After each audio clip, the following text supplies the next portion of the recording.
Kosovo ਇੱਕ ਜਿਨ੍ਹਾਂ ਨੇ 1990 ਦੇ ਵਿੱਚ ਹੀ, ਬੇਸ਼ੱਕ ਉਹ ਪਹਿਲਾਂ ਆਟੋਨੋਮਸ ਰੀਜਨ ਦਾ ਸਟੇਟਸ ਸੀ, ਉਹਨਾਂ ਨੂੰ ਸਰਬਾਂ ਨੇ ਦੱਬ ਲਿਆ ਜਦੋਂ ਯੂਗੋਸਲਾਵੀਆ ਟੁੱਟਿਆ।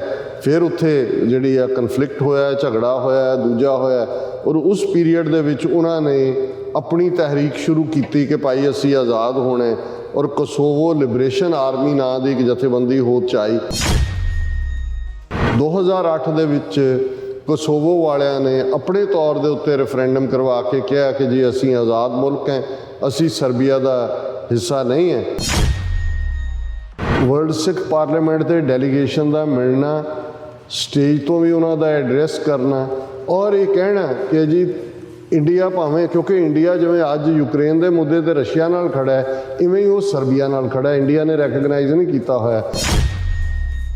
ਵਰਲਡ ਸਿੱਖ ਪਾਰਲੀਮੈਂਟ ਦਾ ਨੁਮਾਇੰਦਾ ਉਹਨਾਂ ਨੂੰ ਮਿਲ ਕੇ ਕਹਿੰਦਾ ਹੈ ਕਿ ਜੀ ਇੰਡੀਆ ਨੇ ਭਾਵੇਂ ਤੁਹਾਨੂੰ ਨਹੀਂ ਕੀਤਾ ਹੈ, ਅਸੀਂ ਭਾਵੇਂ ਆਪਣੀ ਆਜ਼ਾਦੀ ਲਈ ਲੜ ਰਹੇ ਲੋਕ ਹੈ, ਪਰ ਵਰਲਡ ਸਿੱਖ ਪਾਰਲੀਮੈਂਟ ਜਾਂ ਸਿੱਖ ਕੌਮ ਤੁਹਾਨੂੰ ਕੋਸੋਵੋ ਨੂੰ ਰੈਕਗਨਾਈਜ਼ ਕਰਦੀ ਹੈ। ਬਹੁਤ ਵੱਡੀ ਗੱਲ ਹੈ। ਜਦੋਂ ਤੁਹਾਡਾ ਇੱਕ ਫੋਕਸ ਹੋਣਾ ਸ਼ੁਰੂ ਹੁੰਦਾ ਹੈ, ਤੁਸੀਂ ਦੇਖਣਾ ਸ਼ੁਰੂ ਕਰਦੇ ਹੋ ਕਿ ਕਿੱਥੇ ਕਿੱਥੇ ਪੋਟੈਂਸ਼ੀਅਲ ਹੈ, ਜਿੱਥੇ ਕੱਲ੍ਹ ਨੂੰ ਜਦੋਂ ਖਾਲਿਸਤਾਨ ਸਟੇਟ ਵਜੂਦ 'ਚ ਆਉਂਦੀ ਹੈ, ਉਹਦੀ ਰੈਕਗਨੀਸ਼ਨ ਦੇ ਲਈ UN ਲੈਵਲ 'ਤੇ ਜਾਣ ਲਈ, ਜਿਨ੍ਹਾਂ ਦੇ ਨਾਲ ਤੁਸੀਂ ਮੁਸ਼ਕਲ ਦੀ ਘੜੀ 'ਚ ਖਲੋਤੇ ਹੁੰਦੇ ਹੋ। ਜਦੋਂ ਕੱਲ੍ਹ ਨੂੰ ਸਾਨੂੰ ਲੋੜ ਹੋਏਗੀ, ਜ਼ਾਹਰਾ ਤੌਰ 'ਤੇ ਅਸੀਂ ਯੂਕਰੇਨ ਦੇ ਉੱਤੇ ਕਾਊਂਟ ਕਰ ਸਕਦੇ ਹਾਂ। ਜਦੋਂ ਸਿੱਖਾਂ ਦੀ ਹੋਂਦ ਪੋਲੈਂਡ ਔਰ ਦੇ ਉਸ ਬਾਰਡਰ ਦੇ ਉੱਤੇ ਯੂਕਰੇਨ ਦੇ ਹੁੰਦੀ ਹੈ, ਤੇ ਦੇਖਣ ਵਾਲੇ ਲਈ ਤਾਂ ਸਿੱਖ ਨੇ, ਉਹਨਾਂ ਨੂੰ ਨਜ਼ਰ ਆਉਂਦਾ ਹੈ ਕਿ ਭਾਈ ਇਹਨਾਂ ਦੇ ਕੋਲ ਕੋਈ ਮੁਲਕ ਨਹੀਂ ਹੈ, ਫਿਰ ਵੀ ਇਹ ਹਿਊਮੈਨੀਟੇਰੀਅਨ ਏਡ ਦੇ ਉੱਤੇ ਆਏ ਨੇ।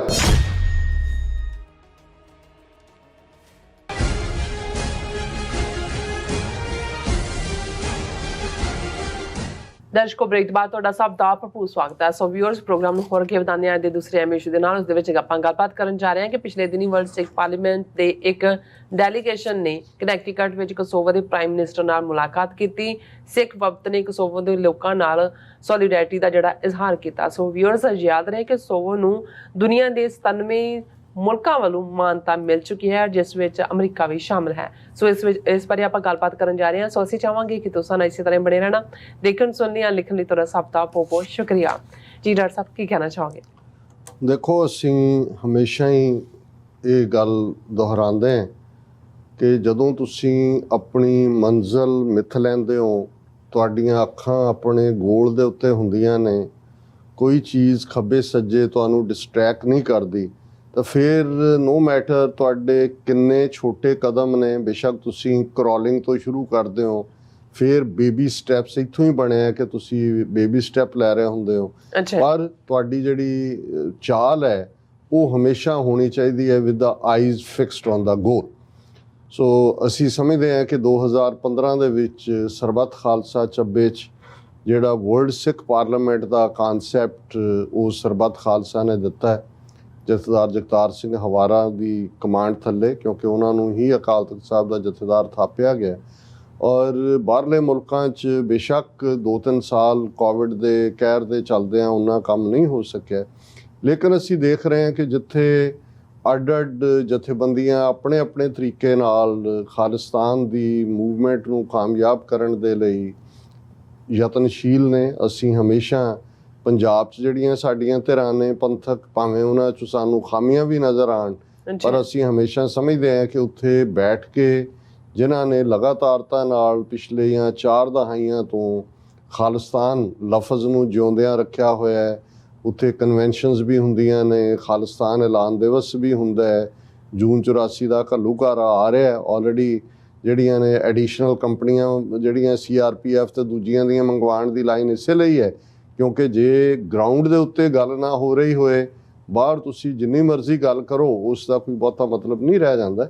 ਸੋ ਲਗਾਤਾਰਤਾ ਨਾਲ ਉੱਥੇ ਮਾਰਚ ਵੀ ਹੁੰਦੇ ਨੇ, ਔਰ ਜੇ ਅਸੀਂ ਇਹਨਾਂ ਸਾਰੇ ਪਿਛਲੇ ਆਲਮੋਸਟ 10 ਸਾਲਾਂ 'ਚ ਦੇਖੀਏ ਤੇ ਸਮੇਂ-ਸਮੇਂ ਕੌਮ ਨੇ ਉੱਥੇ ਕੌਮੀ ਕਰ ਖਾਲਿਸਤਾਨ ਪ੍ਰਤੀ ਜਾਂ ਪੰਥਕ ਏਜੰਡੇ ਪ੍ਰਤੀ ਆਪਣੀ ਵਚਨਬੱਧਤਾ ਦਾ ਪ੍ਰਗਟਾਵਾ ਵੀ ਕੀਤਾ। 2012 'ਚ ਭਾਈ ਬਲਵੰਤ ਸਿੰਘ ਰਾਜੋਆਣਾ ਦੇ ਫਾਂਸੀ ਲਈ ਜਦੋਂ ਬਲੈਕ ਵਾਰੰਟ ਜਾਰੀ ਕੀਤੇ 2 ਵਾਰ, ਟਵਾਈਸ, ਇਹ ਕਦੇ ਨਹੀਂ ਹੋਇਆ।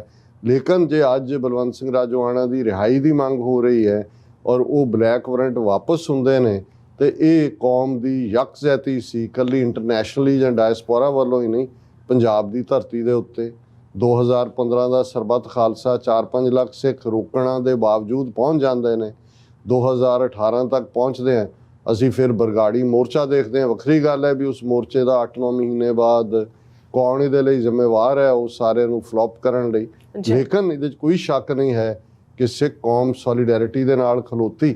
ਔਰ ਫਿਰ ਅਸੀਂ ਕਿਸਾਨ ਮੋਰਚੇ ਦੇ ਵਿੱਚ ਦੇਖਿਆ ਵੀ ਕਿਹੜੀ ਮੂਵਿੰਗ ਸਪਿਰਿਟ ਸੀ। ਔਰ ਦੀਪ ਸਿੱਧੂ ਜਿਸ ਬਰੀਫ ਟਾਈਮ ਦੇ ਵਿੱਚ ਜਿਵੇਂ ਉਹ ਇੱਕ ਆਈਕੋਨਿਕ ਫਿਗਰ ਦੇ ਤੌਰ ਤੇ ਉੱਭਰਿਆ, ਉਸੇ ਹੀ ਪੰਜਾਬ ਦਾ ਯੂਥ ਹੈ ਜਿਹੜਾ ਨਾਲ ਵੀ ਖਲੋਤਾ ਹੈ ਔਰ ਅੱਜ ਤਾਂ ਦੁਨੀਆ ਭਰ 'ਚ ਰੈਕਗਨੀਸ਼ਨ ਹੈ। ਸੋ ਮੈਨੂੰ ਇਹ ਕਦੇ ਕੋਈ ਭੁਲੇਖਾ ਨਹੀਂ ਹੈ। ਇਸ ਲਈ ਮੈਂ ਸਮਝਦਾ ਹਾਂ ਵੀ ਅਸੀਂ ਜਦੋਂ ਡਾਇਸਪੋਰਾ 'ਚ ਕੋਈ ਐਫਰਟ ਯਤਨ ਕਰਦੇ ਹਾਂ ਤੇ ਸਾਡਾ ਧਿਆਨ ਹਮੇਸ਼ਾ ਪੰਜਾਬ ਤੇ ਵੀ ਰਹਿੰਦਾ ਹੈ। ਔਰ ਮੇਰਾ ਹਮੇਸ਼ਾ ਹੀ ਇਹ ਮੰਨਣਾ ਹੈ ਵੀ ਉਸ ਧਰਤੀ ਤੇ ਸਤਿਗੁਰਾਂ ਦੀ ਇੰਨੀ ਕੁ ਕਮਾਈ ਹੈ ਕਿ ਜਿਵੇਂ ਸਰ ਕਪੂਰ ਸਿੰਘ ਹੋਰਾਂ ਦੇ ਲਫ਼ਜ਼ ਮੈਂ ਅਕਸਰ ਇਹ ਦੁਹਰਾਉਂਦਾ ਹੈ ਕਿ ਹਰ ਸਾਜ਼ ਨੂੰ ਵਜਾਉਣ ਤੋਂ ਪਹਿਲਾਂ ਉਸ ਨੂੰ ਸੁਰ ਕੀਤਾ ਜਾਂਦਾ, ਉਹਦੀ ਟਿਊਨਿੰਗ ਕੀਤੀ ਜਾਂਦੀ ਹੈ। ਖਾਲਸਾ ਇੱਕ ਐਸਾ ਸਾਜ਼ ਹੈ ਜਿਹਦੀ ਟਿਊਨਿੰਗ 10ਵੇਂ ਪਾਤਸ਼ਾਹ ਨੇ ਕੀਤੀ ਹੋਈ ਹੈ। ਸਿਰਫ ਠੀਕ ਸੁਰ ਤੇ ਉਂਗਲ ਰੱਖਣ ਦੀ ਲੋੜ ਹੈ, ਇਸ ਸਾਜ਼ ਨੇ ਗੁੰਜਾਰਾਂ ਪਾ ਦੇਣੀਆਂ ਨੇ। ਸੋ ਇਸੇ ਅੰਦਾਜ਼ ਅਸੀਂ ਸਮਝਦੇ ਹਾਂ ਵੀ ਡਾਇਸਪੋਰਾ ਸਿੱਖਾਂ ਦਾ ਅਲਟੀਮੇਟਲੀ ਖਾਲਿਸਤਾਨ ਦੀ ਕਾਇਮੀ ਲਈ ਵੀ, ਔਰ ਜਦੋਂ ਖਾਲਿਸਤਾਨ ਹੋਂਦ ਦੇ ਵਿੱਚ ਆ ਜਾਂਦਾ ਹੈ ਉਹਨੂੰ ਸਸਟੇਨ ਕਰਨ ਲਈ ਇੰਟਰਨੈਸ਼ਨਲ ਲੈਵਲ ਦੇ ਉੱਤੇ ਉਸ ਨੂੰ ਉਹਦਾ ਦਰਜਾ ਦਿਵਾਉਣ ਲਈ ਵੀ ਸੈਂਟਰਲ ਰੋਲ ਰਹੇਗਾ। ਔਰ ਡਾਇਸਪੋਰਾ ਸਿੱਖਾਂ 'ਚ ਇਹਨਾਂ 4 ਦਹਾਈਆਂ 'ਚ ਅੱਡ-ਅੱਡ ਜਥੇਬੰਦੀਆਂ ਨੇ ਆਪਣੇ ਆਪਣੇ ਤਰੀਕੇ ਨਾਲ ਸਟਰਗਲ ਨੂੰ ਅਲਾਈਵ ਰੱਖਿਆ, ਜਾਰੀ ਰੱਖਿਆ। ਔਰ ਅੱਜ ਅਸੀਂ ਇਹ ਕ੍ਰੈਡਿਟ 6 ਫਾਰ ਜਸਟਿਸ ਨੂੰ ਜਿਹੜਾ ਉਹ ਜ਼ਰੂਰ ਦਿਆਂਗੇ ਕਿ ਜਿਵੇਂ ਰੈਫਰੈਂਡਮ 2020 ਦੀ ਮੁਹਿੰਮ ਦੇ ਥੱਲੇ UK ਦੇ ਵਿੱਚ ਔਰ ਹੁਣ ਇਟਲੀ ਦੇ ਵਿੱਚ ਔਰ ਇੰਟਰਨੈਸ਼ਨਲੀ ਜਿਸ ਕਿਸਮ ਦਾ ਇੱਕ ਮਾਹੌਲ ਸਿਰਜਿਆ ਗਿਆ, ਇਹ ਗੱਲ ਉਹਨਾਂ ਦੇ ਸਰਕਾਰ ਦੇ ਇਸ ਪ੍ਰੋਪੇਗੈਂਡੇ ਦਾ ਵੀ ਮੂੰਹ ਭੰਨਦੀ ਹੈ ਕਿ ਇਹ ਤਾਂ ਜੀ ਮੁੱਠੀ ਭਰ ਲੋਕ ਨੇ, ਕੋਈ ਇਹਨਾਂ ਦੀ ਗੱਲ ਸੁਣਦਾ ਨਹੀਂ ਹੈ। ਕਿਉਂਕਿ ਹਜ਼ਾਰਾਂ ਦੀ ਗਿਣਤੀ ਦੇ ਵਿੱਚ ਹਰ ਪੋਲਿੰਗ ਸੈਂਟਰ ਦੇ ਉੱਤੇ ਜਦੋਂ ਸਿੱਖ ਸੰਗਤਾਂ ਦੀ ਮੌਜੂਦਗੀ ਹੁੰਦੀ ਹੈ, ਪਿਕਚਰਸ ਆਪਣੇ ਆਪ ਦੱਸ ਰਹੀਆਂ, ਜਿਹਨੂੰ ਕਹਿੰਦੇ ਨੇ ਪਿਕਚਰ ਸੇਜ਼ 1000 ਵਰਡਸ। ਸੋ ਦੂਸਰੇ ਪਾਸੇ ਜਿਵੇਂ ਅਸੀਂ 2015 ਦੇ ਸਰਬੱਤ ਖਾਲਸਾ 'ਚੋਂ ਵਰਲਡ ਸਿੱਖ ਪਾਰਲੀਮੈਂਟ ਦੇ ਮੈਂਡੇਟ ਦੀ ਗੱਲ ਕੀਤੀ, ਇਨੀਸ਼ੀਅਲੀ ਪਹਿਲੇ ਜਿਹੜਾ ਹੈ ਇੱਕਦਮ ਬਾਅਦ 2-3 ਸਾਲ ਬਾਅਦ ਐਕਟੀਵਿਟੀ ਸ਼ੁਰੂ ਹੋਈ, ਹੁਣ 2 ਸਾਲ ਤੋਂ ਨਹੀਂ ਸੀ। ਸੋ ਜਿਵੇਂ ਥਾਂ ਦੇ ਉੱਤੇ 2-3 ਵੱਡੀਆਂ ਕਨਵੈਨਸ਼ਨ ਨਿਊਯਾਰਕ 'ਚ, ਪੈਰਿਸ ਦੇ ਵਿੱਚ, ਲੰਡਨ ਦੇ ਵਿੱਚ ਹੋਈਆਂ, ਉਹਨਾਂ ਦੀਆਂ ਅੱਡ-ਅੱਡ ਕੌਂਸਲਸ ਕਮੇਟੀਜ਼ ਬਣੀਆਂ ਹੋਈਆਂ ਨੇ, ਫਾਈਨੈਂਸ਼ੀਅਲ ਵਿੰਗ ਹੈ, ਪੋਲੀਟੀਕਲ ਹੈ, ਹਿਊਮਨ ਰਾਈਟਸ ਹੈ, ਹਿਊਮੈਨਿਟੇਰੀਅਨ ਏਡ ਹੈ, ਇਹ ਸਾਰੇ ਦੇ ਅੰਦਰ। ਔਰ ਇਹਦੇ ਨਾਲ ਜਿਹਨੂੰ ਅਸੀਂ ਸੌਫਟ ਪਾਵਰ ਕਹਿੰਦੇ ਹਾਂ, ਹੁਣ ਸੌਫਟ ਪਾਵਰ ਕੀ, ਜਿਵੇਂ ਯੂਨਾਈਟਿਡ ਸਿੱਖਸ ਆਰਗੇਨਾਈਜੇਸ਼ਨ ਹੈ, ਹਾਲਾਂ ਉਹ non profit UN affiliate organisation ਹੈ, ਉਹਨਾਂ ਦਾ ਕੋਈ ਪੋਲੀਟੀਕਲ ਏਜੰਡਾ ਨਹੀਂ ਹੈ। ਲੇਕਿਨ ਜਦੋਂ ਸਿੱਖਾਂ ਦੀ ਹੋਂਦ ਪੋਲੈਂਡ ਔਰ ਦੇ ਉਸ ਬਾਰਡਰ ਦੇ ਉੱਤੇ ਯੂਕਰੇਨ ਦੇ ਹੁੰਦੀ ਹੈ ਤੇ ਦੇਖਣ ਵਾਲੇ ਲਈ ਤਾਂ ਸਿੱਖ ਨੇ, ਉਹਨਾਂ ਨੂੰ ਨਜ਼ਰ ਆਉਂਦਾ ਹੈ ਕਿ ਭਾਈ ਇਹਨਾਂ ਦੇ ਕੋਲ ਕੋਈ ਮੁਲਕ ਨਹੀਂ ਹੈ, ਫਿਰ ਵੀ ਇਹ ਹਿਊਮੈਨਿਟੇਰੀਅਨ ਏਡ ਦੇ ਉੱਤੇ ਆਏ ਨੇ। ਸੋ ਵਰਲਡ ਸਿੱਖ ਪਾਰਲੀਮੈਂਟ ਨੇ ਆਪਣੀ ਜਿਹੜੀ ਪੋਲੀਟੀਕਲ ਲੌਬਿੰਗ ਹੈ, ਖਾਸ ਤੌਰ ਤੇ right of self determination council ਦੇ ਥੱਲੇ, ਉਹ ਜਿਹੜੀ ਹੈ ਉਹ ਅਸੀਂ ਦੇਖੀ ਜਦੋਂ 29 ਅਪ੍ਰੈਲ ਦਾ ਦਿਨ ਕਨੈਟੀਕਟ ਦੀ ਅਸੈਂਬਲੀ ਨੇ ਪ੍ਰੋਕਲੇਮੇਸ਼ਨ ਜਾਂ ਉਹਨਾਂ ਦੀ ਸਾਈਟੇਸ਼ਨ ਖਾਲਿਸਤਾਨ ਦੇ ਉੱਤੇ ਸਿੱਖ ਇੰਡੀਪੈਂਡੈਂਸ ਡੇ ਵਜੋਂ ਆਉਂਦੀ ਹੈ। ਇੰਡੀਅਨ ਰਿਐਕਸ਼ਨ ਕੀ ਸੀ ਉਹਦਾ ਅਸੀਂ ਜ਼ਿਕਰ ਹਮੇਸ਼ਾ ਕਰਦੇ ਹਾਂ। ਹੋਲੀਓਕ ਸਿਟੀ ਮੈਸੇਚੂਸਟਸ ਦੀ ਉਹਨਾਂ ਦੀ ਸਾਈਟੇਸ਼ਨ, ਔਰ ਉਸ ਤੋਂ ਪਹਿਲਾਂ ਜਿਹੜਾ ਉਹ ਅੱਡ-ਅੱਡ 4 ਸਟੇਟਾਂ ਦੇ ਵਿੱਚ ਨਿਊਯਾਰਕ, ਨਿਊ ਜਰਸੀ, ਜਿਹੜਾ ਪੈਨਸਿਲਵੇਨੀਆ, ਕੈਲੀਫੋਰਨੀਆ, ਸਿੱਖ ਜੈਨੋਸਾਈਡ ਦੀ ਰੈਕਗਨੀਸ਼ਨ ਹੋਈ। ਹੁਣ ਕੁਝ ਚੀਜ਼ਾਂ ਜਿਹੜੀਆਂ ਜਦੋਂ ਅਸੀਂ ਬੇਬੀ ਸਟੈਪਸ ਦੀ ਗੱਲ ਕਰ ਰਹੇ ਹਾਂ, ਇਹਨੂੰ ਅਸੀਂ ਇਹ ਤਾਂ ਨਹੀਂ ਪੇਂਟ ਕਰਾਂਗੇ ਕਿ ਜੀ ਉਹਨਾਂ ਨੇ ਕੋਈ ਮਾਨਤਾ ਦੇ ਦਿੱਤੀ ਜਾਂ ਅਸੀਂ ਜੇ ਉਹਨਾਂ ਨੂੰ ਰੈਕਗਨਾਈਜ਼ ਕਰਦੇ ਹਾਂ ਤਾਂ ਉਹਨਾਂ ਨੂੰ ਦੀ ਕੋਈ ਪਾਵਰ ਬਹੁਤ ਵੱਧ ਗਈ।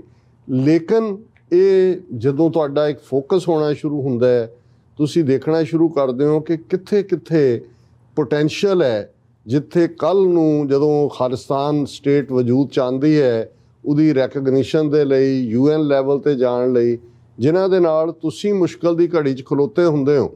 ਜਦੋਂ ਕੱਲ੍ਹ ਨੂੰ ਸਾਨੂੰ ਲੋੜ ਹੋਏਗੀ, ਜ਼ਾਹਰਾ ਤੌਰ 'ਤੇ ਅਸੀਂ ਯੂਕਰੇਨ ਦੇ ਉੱਤੇ ਕਾਊਂਟ ਕਰ ਸਕਦੇ ਹਾਂ। ਬਾਕੀ ਤਾਂ ਗੱਲ ਕਈ ਵਾਰੀ ਵੱਡੇ ਪਲੇਟਫਾਰਮ ਦੀ ਹੁੰਦੀ ਹੈ, ਉਹਦੇ 'ਤੇ ਕੀ ਹੋਣਾ। ਹੁਣ ਜਦੋਂ ਅਸੀਂ ਇਹ ਕਹਿੰਦੇ ਹਾਂ ਕਿ ਵੀ ਭਾਰਤ ਉਵੇਂ ਹੀ ਟੁੱਟੇਗਾ ਜਿਵੇਂ ਸੋਵੀਅਤ ਯੂਨੀਅਨ 15 ਟੁਕੜਿਆਂ 'ਚ ਟੁੱਟਾ, ਜਾਂ ਯੂਗੋਸਲਾਵੀਆ 7 ਮੁਲਕਾਂ ਦੇ ਵਿੱਚ ਟੁੱਟਾ ਅੱਡ ਜਿਹੜੇ ਨੇ। ਹਾਲਾਂਕਿ ਜਦੋਂ ਉਹਨਾਂ 7 ਟੁਕੜਿਆਂ ਦੀ ਗੱਲ ਹੁੰਦੀ ਹੈ ਯੂਗੋਸਲਾਵੀਆ ਦੇ, ਉਹਦੇ 'ਚ ਸਰਬੀਆ ਵੱਡਾ ਹੈ, ਫਿਰ ਕਰੋਸ਼ੀਆ ਹੈ, ਫਿਰ ਬੋਸਨੀਆ ਹਰਜ਼ੇਗੋਵੀਨਾ ਹੈ, ਫਿਰ ਅਸੀਂ ਦੇਖਦੇ ਹਾਂ ਕਿ ਮੈਸੇਡੋਨੀਆ ਹੈ। ਉਸ ਦੇ ਨਾਲ ਜਿਨ੍ਹਾਂ ਨੇ ਆਪਣਾ ਰੈਫਰੈਂਡਮ ਕਰਵਾ ਕੇ ਆਪਣੀ ਆਜ਼ਾਦੀ ਐਲਾਨੀ ਉਹ ਕੋਸੋਵੋ ਹੈ। ਇਸੇ ਤਰ੍ਹਾਂ ਮੌਂਟੇਨੀਗਰੋ, ਉਹਨਾਂ ਨੇ ਵੀ ਆਪਣੇ ਆਪ ਨੂੰ ਜਿਹੜਾ ਆਜ਼ਾਦ ਐਲਾਨਿਆ। ਹੁਣ ਕੋਸੋਵੋ ਦੀ ਗੱਲ ਅਸੀਂ ਕਰ ਰਹੇ ਹਾਂ। ਕੋਸੋਵੋ ਇੱਕ ਜਿਨ੍ਹਾਂ ਨੇ 1990 ਦੇ ਵਿੱਚ ਹੀ, ਬੇਸ਼ੱਕ ਉਹ ਪਹਿਲਾਂ ਆਟੋਨੋਮਸ ਰੀਜਨ ਦਾ ਸਟੇਟਸ ਸੀ, ਉਹਨਾਂ ਨੂੰ ਸਰਬਾਂ ਨੇ ਦੱਬ ਲਿਆ ਜਦੋਂ ਯੂਗੋਸਲਾਵੀਆ ਟੁੱਟਿਆ। ਫਿਰ ਉੱਥੇ ਜਿਹੜੀ ਆ ਕਨਫਲਿਕਟ ਹੋਇਆ, ਝਗੜਾ ਹੋਇਆ, ਦੂਜਾ ਹੋਇਆ, ਔਰ ਉਸ ਪੀਰੀਅਡ ਦੇ ਵਿੱਚ ਉਹਨਾਂ ਨੇ ਆਪਣੀ ਤਹਿਰੀਕ ਸ਼ੁਰੂ ਕੀਤੀ ਕਿ ਭਾਈ ਅਸੀਂ ਆਜ਼ਾਦ ਹੋਣਾ। ਔਰ ਕੋਸੋਵੋ ਲਿਬਰੇਸ਼ਨ ਆਰਮੀ ਨਾਂ ਦੀ ਇੱਕ ਜਥੇਬੰਦੀ ਹੋਂਦ 'ਚ ਆਈ, ਔਰ ਉਹਦੇ ਮੁਖੀਆਂ 'ਚੋਂ ਸਨ ਮਿਸਟਰ ਐਲਬਿਨ ਕੁਰਤੀ। ਔਰ ਐਲਬਿਨ ਕੁਰਤੀ ਜਿਹੜੇ ਨੇ ਉਹਨਾਂ ਨੂੰ 1998 ਦੇ ਵਿੱਚ ਸਰਬੀਅਨ ਫੋਰਸਿਸ ਨੇ ਕੈਪਚਰ ਕਰ ਲਿਆ, ਲੈ ਕੇ ਉਹਨਾਂ ਨੂੰ ਚਲੇ ਗਏ ਸਰਬੀਆ ਦੇ ਵਿੱਚ। 2001 ਦੇ ਵਿੱਚ ਉਹਨਾਂ ਦੀ ਰਿਲੀਜ਼ ਹੋਈ, ਜਦੋਂ ਕਿ ਬਾਅਦ ਦੇ ਵਿੱਚ ਇੱਕ ਪੈਕਟ ਯੂਰਪੀਅਨ ਪਾਵਰਸ ਦੇ ਨਾਲ ਵੀ ਹੋਇਆ, ਜਿਹਦੇ ਥੱਲੇ ਸਰਬੀਆ ਨੇ ਮੰਨਿਆ ਕਿ ਕੋਸੋਵੋ ਦਾ ਆਟੋਨੋਮਸ ਸਟੇਟਸ ਰਹੇਗਾ ਔਰ ਉਸੇ ਦੇ ਉਹਨਾਂ ਨੂੰ ਛੱਡਿਆ ਗਿਆ। ਲੇਕਿਨ ਜਿਨ੍ਹਾਂ ਦੇ ਅੰਦਰ ਫਿਰ ਆਜ਼ਾਦੀ ਦਾ ਰਾਗ ਸ਼ੁਰੂ ਹੋ ਜਾਂਦਾ ਔਰ ਟਿਕ ਕੇ ਨਹੀਂ ਬਹਿੰਦੇ, 2008 ਦੇ ਵਿੱਚ ਕੋਸੋਵੋ ਵਾਲਿਆਂ ਨੇ ਆਪਣੇ ਤੌਰ ਦੇ ਉੱਤੇ ਰੈਫਰੈਂਡਮ ਕਰਵਾ ਕੇ ਕਿਹਾ ਕਿ ਜੀ ਅਸੀਂ ਆਜ਼ਾਦ ਮੁਲਕ ਹਾਂ, ਅਸੀਂ ਸਰਬੀਆ ਦਾ ਹਿੱਸਾ ਨਹੀਂ ਹੈ। ਔਰ ਉਹ ਮਿਸਟਰ ਐਲਬਿਨ ਕੁਰਤੀ ਜਿਹੜੇ ਕਿ ਕੋਸੋਵੋ ਲਿਬਰੇਸ਼ਨ ਆਰਮੀ ਬਣਾਉਣ ਵਾਲੇ ਸੀ, ਜਿਹੜੇ ਆਲਮੋਸਟ ਜਿਹੜਾ ਉਹ 3 ਸਾਲ ਉਹਨਾਂ ਦੀ ਕੈਦ ਦੇ ਵਿੱਚ ਰਹੇ, ਉਹ ਅੱਜ ਜਦੋਂ ਅਸੀਂ ਇਹ ਗੱਲਬਾਤ ਕਰ ਰਹੇ ਹਾਂ ਤੇ ਉਹ ਪ੍ਰਾਈਮ ਮਿਨਿਸਟਰ ਨੇ, 6ਵੇਂ ਪ੍ਰਾਈਮ ਮਿਨਿਸਟਰ ਕੋਸੋਵੋ ਦੇ। ਔਰ ਮਿਸਟਰ ਐਲਬਿਨ ਕੁਰਤੀ ਜਿਹੜੇ 6ਵੇਂ ਪ੍ਰਾਈਮ ਮਿਨਿਸਟਰ ਨੇ, ਵੀਕਐਂਡ ਦੇ ਉੱਤੇ ਸੈਚਰਡੇ ਜਿਸ ਦਿਨ ਕਾਰਟਰੇਟ ਪੈਰੇਡ ਸੀ, ਉਸ ਦਿਨ ਉਹ ਖਾਸ ਤੌਰ ਦੇ ਉੱਤੇ ਜਿਹੜੇ ਕਨੈਟੀਕਟ ਦੇ ਵਿੱਚ ਆਏ। ਉਹਨਾਂ ਨੂੰ ਜਿਹੜਾ ਵਰਲਡ ਅਫੇਅਰਸ ਫੋਰਮ ਵਾਲਿਆਂ ਨੇ ਇਨਵਾਈਟ ਕੀਤਾ ਸੀ। ਮੈਸੀ ਥੀਏਟਰ ਦੇ ਵਿੱਚ ਉਹਨਾਂ ਦੀ ਵਾਲਿਸ ਪਰਫਾਰਮਿੰਗ ਆਰਟ ਸੈਂਟਰ ਹੈਗਾ ਇਹ ਗ੍ਰੀਨਵਿਚ ਅਕੈਡਮੀ ਕਨੈਟੀਕਟ 'ਚ, ਉੱਥੇ ਉਹਨਾਂ ਦਾ ਸਮਾਗਮ ਸੀ। ਔਰ ਜ਼ਾਹਰ ਹੈ ਕਿ ਇੱਕ ਗੱਲ ਦਾ ਧਿਆਨ ਰਹੇ, ਮੈਂ ਬਹੁਤਾ ਕਿਸੇ ਵੇਲੇ ਕੋਸੋਵੋ ਬਾਰੇ ਡੀਟੇਲ 'ਚ ਗੱਲ ਕਰਾਂਗਾ, ਹੁਣ ਮੈਂ ਵਕਤ ਦੀ ਲਿਮਿਟੇਸ਼ਨ ਕਰਕੇ ਕਰ ਨਹੀਂ ਸਕਦਾ। ਕੋਸੋਵੋ ਇੱਕ ਨਿੱਕਾ ਜਿਹਾ ਮੁਲਕ ਹੈ, ਆਲਮੋਸਟ 11,000 ਕਿਲੋਮੀਟਰ ਦੀ ਉਹਨਾਂ ਦੀ ਟੈਰੀਟੋਰੀ ਹੈ ਔਰ 2 ਮਿਲੀਅਨ ਦੇ ਲਗਭਗ ਉਹਨਾਂ ਦੀ ਆਬਾਦੀ ਹੈ, 20 ਲੱਖ ਦੇ ਕਰੀਬ। ਔਰ ਉਹਨਾਂ 'ਚੋਂ ਜਿਹੜੇ ਕੋਸੋਵੋ ਮੁਲਕ ਦੇ ਵਿੱਚ 97% ਆਲਮੋਸਟ 97.5% ਮੁਸਲਮਾਨ ਨੇ, ਔਰ ਇਹ ਮੁਸਲਮਾਨ ਵੀ ਅਲਬੇਨੀਆ ਮੂਲ ਦੇ ਨੇ। ਔਰ ਜੇ ਤੁਸੀਂ ਉਹਦਾ ਕੋਸੋਵੋ ਦਾ ਬਾਰਡਰ ਦੇਖੋ, ਇੱਕ ਪਾਸੇ ਅਲਬੇਨੀਆ ਹੈ, ਮੈਸੇਡੋਨੀਆ ਹੈ, ਮੌਂਟੇਨੀਗਰੋ ਹੈ, ਔਰ ਜ਼ਾਹਰ ਹੈ ਕਿ ਅਲਬੇਨੀਆ ਇੱਕ ਇੰਡੀਪੈਂਡੈਂਟ ਮੁਲਕ ਵੀ ਹੈ ਯੂਰਪੀਅਨ ਯੂਨੀਅਨ ਦੇ ਵਿੱਚ। ਔਰ ਇਸ ਗੱਲ ਦਾ ਧਿਆਨ ਰਹੇ, ਇਹਨਾਂ ਨੂੰ ਬਾਲਕਨ ਸਟੇਟਸ ਵੀ ਕਹਿੰਦੇ ਨੇ ਇਹਨਾਂ ਸਾਰਿਆਂ ਨੂੰ। ਔਰ ਇਸ ਬਾਲਕਨ ਸਟੇਟਸ ਦੇ ਉੱਤੇ ਆਲਮੋਸਟ 3 ਤੋਂ 4 ਸਦੀਆਂ ਆਟੋਮੈਨ ਐਮਪਾਇਰ ਵਾਲਿਆਂ ਦਾ ਰਾਜ ਰਿਹਾ। ਜ਼ਾਹਰ ਹੈ ਆਟੋਮੈਨ ਐਮਪਾਇਰ ਤੁਰਕਾਂ ਦੇ ਨਾਲ ਜੁੜਿਆ ਹੋਇਆ, ਸੋ ਉਸ ਪੀਰੀਅਡ ਦੇ ਵਿੱਚ ਇੱਥੇ ਇਸਲਾਮ ਦਾ ਫੈਲਾਅ ਹੋਇਆ। ਪਰ ਇਹ ਜਿਹੜੇ ਬਾਲਕਨ ਵਾਲੇ ਮੁਸਲਮਾਨ ਨੇ, ਉਹ ਅਲਬੇਨੀਆ ਦੇ ਹੋਣ, ਕੋਸੋਵੋ ਦੇ ਹੋਣ, ਮੌਂਟੇਨੀਗਰੋ ਦੇ ਹੋਣ ਜਾਂ ਮੈਸੇਡੋਨੀਆ ਦੇ ਹੋਣ, ਇਹ ਕੋਈ ਅਰਬ ਨਹੀਂ ਨੇ, ਇਹ ਕੋਈ ਜਿਹੜੇ ਨੇ ਉਹ ਅਫਰੀਕਨ ਨਹੀਂ ਨੇ, ਕਾਲੇ ਨਹੀਂ ਨੇ, ਜਾਂ ਬਰਾਊਨ ਨਹੀਂ ਨੇ, ਇੰਡੀਅਨ ਜਾਂ ਪਾਕਿਸਤਾਨ, ਇਹ ਗੋਰੇ ਮੁਸਲਮਾਨ ਨੇ। ਤੁਸੀਂ ਦੇਖੋਗੇ ਜੇ ਦੱਸਿਆ ਨਾ ਜਾਏ ਤਾਂ ਤੁਹਾਨੂੰ ਲੱਗੇਗਾ ਵੀ ਇੱਕ ਗੋਰਾ ਹੈ, ਕਿਉਂਕਿ ਇਹ ਇਸਲਾਮ ਦੇ ਦਾਇਰਾਕਾਰ 'ਚ ਉਹਨਾਂ 3-4 ਸਦੀਆਂ ਦੇ ਵਿੱਚ ਆਏ। ਔਰ ਇਹ ਕੋਸੋਵੋ ਦੇ ਵਿੱਚ ਇਹ ਜਿਹੜੇ ਗੋਰੇ ਮੁਸਲਮਾਨ ਨੇ, ਜਿਵੇਂ ਮੈਂ ਕਿਹਾ ਵੀ ਇਹ ਆਲਮੋਸਟ 97.5 ਜਾਂ 6% ਨੇ। ਥੋੜ੍ਹੇ ਬਹੁਤ ਰੋਮਨ ਕੈਥੋਲਿਕ ਵੀ ਨੇ ਉਹਨਾਂ ਦੇ ਵਿੱਚ, ਥੋੜ੍ਹੇ ਆਰਥੋਡਾਕਸ ਵੀ ਨੇ, ਔਰ ਥੋੜ੍ਹੇ ਜਿਹੜੇ ਮਾੜੇ ਹਾਲ 'ਚ ਨੇ ਜਿਨ੍ਹਾਂ ਨੂੰ ਰੋਮਾ ਕਿਹਾ ਜਾਂਦਾ ਹੈ, ਜਿਪਸੀ ਵੀ ਨੇ। ਹੁਣ 2008 ਦੇ ਵਿੱਚ ਉਹਨਾਂ ਨੇ ਰੈਫਰੈਂਡਮ ਰਾਹੀਂ ਆਪਣੀ ਆਜ਼ਾਦੀ ਐਲਾਨੀ। ਹਾਲਾਂ ਉਹਨੂੰ ਯੂਨਾਈਟਿਡ ਨੇਸ਼ਨਸ ਨੇ ਇੱਕ ਆਜ਼ਾਦ ਮੁਲਕ ਵਜੋਂ ਮਾਨਤਾ ਨਹੀਂ ਦਿੱਤੀ ਹੋਈ, ਲੇਕਿਨ ਦੁਨੀਆ ਦੇ 194 ਦੇਸ਼ਾਂ 'ਚੋਂ 97 ਮੁਲਕਾਂ ਨੇ ਕੋਸੋਵੋ ਨੂੰ ਰੈਕਗਨਾਈਜ਼ ਕੀਤਾ ਹੋਇਆ ਔਰ ਉਹਨਾਂ ਦੇ ਨਾਲ ਉਹ ਵਪਾਰ ਵੀ ਕਰਦੇ ਨੇ, ਦੂਸਰਾ ਵੀ ਕਰਦੇ ਨੇ। ਔਰ ਹੁਣ ਜੋ ਰਸ਼ੀਆ ਨੇ ਯੂਕਰੇਨ ਦੇ ਨਾਲ ਕੀਤਾ, ਕੋਸੋਵੋ ਵਾਲਿਆਂ ਨੂੰ ਫੀਅਰ ਹੈ ਵੀ ਕੱਲ੍ਹ ਨੂੰ ਰਸ਼ੀਆ ਸਿੱਧੇ ਤੌਰ 'ਤੇ ਜਾਂ ਸਰਬਾਂ ਰਾਹੀਂ ਇਸ ਕਿਸਮ ਦੀ ਕੋਈ ਹਰਕਤ ਨਾ ਕਰੇ, ਇਸ ਲਈ ਉਹ ਨੈਟੋ 'ਚ ਵੀ ਵੜਨਾ ਚਾਹੁੰਦੇ ਨੇ, ਬਾਹਰ ਵੀ। ਔਰ ਉਹਨਾਂ ਦੀ ਲੌਬੀ ਜਿਹੜੀ ਅਮਰੀਕਾ ਦੇ ਵਿੱਚ ਬੜੀ ਸਟਰੋਂਗ ਪਾਵਰਫੁਲ ਲੌਬੀ ਹੈ, ਉਹ ਐਲਬੇਨੀਆ ਮੂਲ ਦੇ ਲੋਕ ਜ਼ਿਆਦਾ ਕਰਦੇ ਨੇ। ਕਨੈਟੀਕਟ 'ਚ ਵੀ ਇਸ ਮੂਲ ਦੇ ਲੋਕ ਜਿਹੜੇ ਨੇ ਰਹਿੰਦੇ ਨੇ ਔਰ ਕੋਸੋਵਨ ਸਿਟੀਜ਼ਨ ਵੀ ਨੇ। ਉਹਨਾਂ ਦੀ ਵਿਦਨ ਆਬਾਦ ਹੁਣ ਇਹ ਤਾਂ ਉਹਨਾਂ ਦੀ ਬੈਕਗਰਾਉਂਡ ਹੈ। ਹੁਣ ਸਿੱਖ ਕਨੈਕਸ਼ਨ ਕੀ ਬਣਿਆ ਕਿਉਂਕਿ ਸਰ ਸਵਰਨਜੀਤ ਸਿੰਘ ਇਸ ਵੇਲੇ ਜਿਹੜੇ ਨੇ ਇਲੈਕਟਿਡ ਆਫੀਸ਼ੀਅਲ ਨੇ ਸਿਟੀ ਕੌਂਸਲ ਦੇ ਔਰ ਉਹ ਇਹਨਾਂ ਸਾਰਿਆਂ ਦੇ ਨਾਲ ਕੰਮ ਵੀ ਕਰਦੇ ਨੇ, ਵਰਲਡ ਸਿੱਖ ਪਾਰਲੀਮੈਂਟ ਦਾ ਵੀ ਹਿੱਸਾ ਨੇ।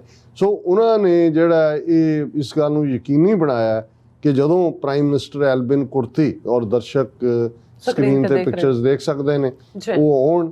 ਉਹਨਾਂ ਨੇ ਸਿੱਖਾਂ ਦੀ ਪਾਰਟਿਸਿਪੇਸ਼ਨ ਮੇਨ ਫੰਕਸ਼ਨ 'ਚ ਵੀ ਹੋਏ ਭਾਵੇਂ ਕਿਉਂਕਿ ਸ਼ਾਰਟ ਟਾਈਮ ਸੀ, ਸਿਕਿਉਰਿਟੀ ਕਲੀਅਰੈਂਸ ਬੜੀ ਜ਼ਰੂਰੀ ਸੀ ਔਰ ਉਹਦੇ 'ਚ ਭਾਈ ਹਿੰਮਤ ਸਿੰਘ ਜਿਹੜੇ ਕੋਆਰਡੀਨੇਟਰ ਨੇ ਵਰਲਡ ਸਿੱਖ ਪਾਰਲੀਮੈਂਟ ਦੇ ਔਰ ਸਵਰਨਜੀਤ ਸਿੰਘ ਤਾਂ ਇਲੈਕਟਿਡ ਆਫੀਸ਼ੀਅਲ ਹੋਣ ਕਰਕੇ ਉਹਨਾਂ ਦੀ ਸਿਕਿਉਰਿਟੀ ਕਲੀਅਰੈਂਸ ਸੀ। ਉਦੋਂ ਹੀ ਕੁਦਰਤੀ ਕਿਉਂਕਿ ਕਾਰਟਰੇਟ ਦਾ ਪੈਰੇਡ ਵੀ ਸੀ ਇਸ ਲਈ ਵੱਡਾ ਡੈਲੀਗੇਸ਼ਨ ਤਾਂ ਨਹੀਂ ਮਿਲ ਸਕਿਆ।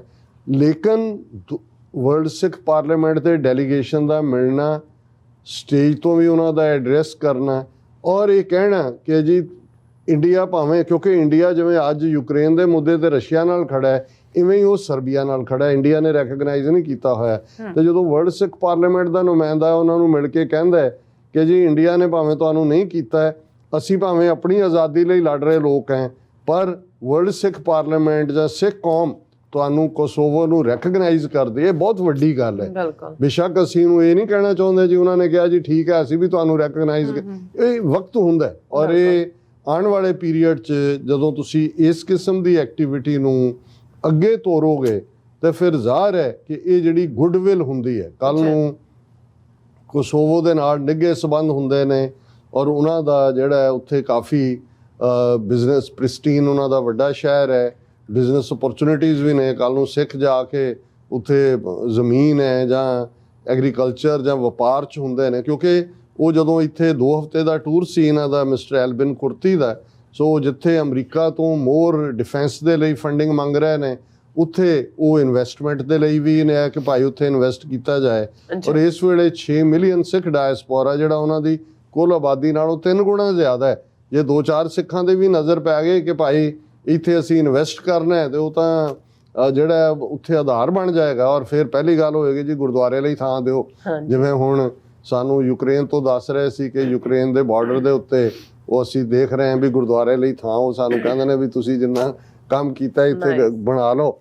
ਸੋ ਅਸੀਂ ਮੁਬਾਰਕਬਾਦ ਦਿੰਦੇ ਹਾਂ। ਮੈਂ ਡਿਟੇਲ 'ਚ ਵਰਲਡ ਸਿੱਖ ਪਾਰਲੀਮੈਂਟ ਦੀ ਇਸ ਦੇ ਉੱਤੇ ਜਿਹੜੀ ਹੈ ਪ੍ਰੈਸ ਰਿਲੀਜ਼ ਵੀ ਹੈ ਪਰ ਮੈਂ ਸਮੇਂ ਦੀ ਘਾਟ ਨੂੰ ਦੇਖਦੇ ਹਾਂ ਇਸ ਨੂੰ ਅੱਗੇ ਨਹੀਂ ਜਾਵਾਂਗਾ ਔਰ ਮੈਂ ਮੁਬਾਰਕਬਾਦ ਦਿਆਂਗਾ ਵਰਲਡ ਸਿੱਖ ਪਾਰਲੀਮੈਂਟ ਨੂੰ ਔਰ ਖਾਸ ਤੌਰ ਤੇ ਵੀਰ ਸਵਰਨਜੀਤ ਸਿੰਘ ਜਿਹੜੇ ਕਿ ਬੜੀ ਹਿੰਮਤ ਦੇ ਨਾਲ ਲੱਗੇ ਹੋਏ ਨੇ ਔਰ ਇਹ ਬੇਬੀ ਸਟੈਪ ਸਾਨੂੰ ਸਾਡੀ ਮੰਜ਼ਿਲੇ ਮਕਸੂਦ ਖਾਲਿਸਤਾਨ ਵੱਲ ਲਿਜਾ ਰਹੇ ਨੇ। ਬਿਲਕੁਲ ਅਰਸਾ ਤੁਹਾਡਾ ਬਹੁਤ ਸ਼ੁਕਰੀਆ। ਸਾਥੀਆਂ ਨੇ ਬ੍ਰੇਕ ਤੇ ਜਾਣ ਤੋਂ ਪਹਿਲਾਂ ਆਪਣੇ ਦਰਸ਼ਕਾਂ ਤੇ ਸਰੋਤਿਆਂ ਨੂੰ ਅਪੀਲ ਤੇ ਬੇਨਤੀ ਕਰਦੀ ਹੈ ਵਿਊਅਰਸ ਜਿਸ ਤਰ੍ਹਾਂ ਕਿ ਤੁਸੀਂ ਜਾਣਦੇ ਹੋ ਕਿ ਟੀਵੀ 84 ਇੱਕ ਪੰਥਕ ਚੈਨਲ ਹੈ ਔਰ ਟੀਵੀ 84 ਦੀ ਚੜ੍ਹਦੀ ਕਲਾ ਲਈ ਵੱਧ ਤੋਂ ਵੱਧ ਡੋਨੇਟ ਕਰੋ। ਡੋਨੇਟ ਕਰਨ ਲਈ ਸਾਡੀ ਵੈਬਸਾਈਟ tv84.tv ਤੇ ਜਾ ਕੇ ਪੇਪਲ ਦੀ ਵਰਤੋਂ ਕਰਕੇ ਵਨ ਟਾਈਮ ਡੋਨੇਟ ਕਰ ਸਕਦੇ ਹੋ, ਮੰਥਲੀ ਡੋਨੇਟ ਵੀ ਕਰ ਸਕਦੇ ਹੋ। ਤੁਸੀਂ ਟੀਵੀ 84 ਦੇ ਨਾਮ ਤੇ ਚੈੱਕ ਬਣਾ ਕੇ ਸਾਨੂੰ ਮੇਲ ਵੀ ਕਰ ਸਕਦੇ ਸਾਡੇ ਇਸ ਪਤੇ ਤੇ 36-01 37th Avenue Long Island City New York 11101 USA ਜਾਂ ਫਿਰ ਤੁਸੀਂ ਸਾਨੂੰ ਫੋਨ ਰਾਹੀਂ ਵੀ ਸੰਪਰਕ ਕਰ ਸਕਦੇ ਹੋ ਸਾਡੇ ਫੋਨ ਨੰਬਰ ਤੇ 5166191984। ਤੁਸੀਂ ਸਾਨੂੰ ਈਮੇਲ ਵੀ ਕਰ ਸਕਦੇ ਹੋ info@tv84.tv ਤੇ। ਅਸੀਂ ਤੁਹਾਡੇ ਤਹਿ ਦਿਲ ਤੋਂ ਸ਼ੁਕਰਗੁਜ਼ਾਰ ਹੋਵਾਂਗੇ। ਸੋ ਇੱਥੇ ਲੈਣੇ ਆ ਬ੍ਰੇਕ। ਵਿਊਅਰਸ ਤੁਸੀਂ ਇਸੇ ਤਰ੍ਹਾਂ ਬਣੇ ਰਹਿਣਾ। ਮਿਲਦੇ ਹਾਂ ਛੋਟੇ ਜਿਹੇ ਵਕਫੇ ਤੋਂ ਬਾਅਦ।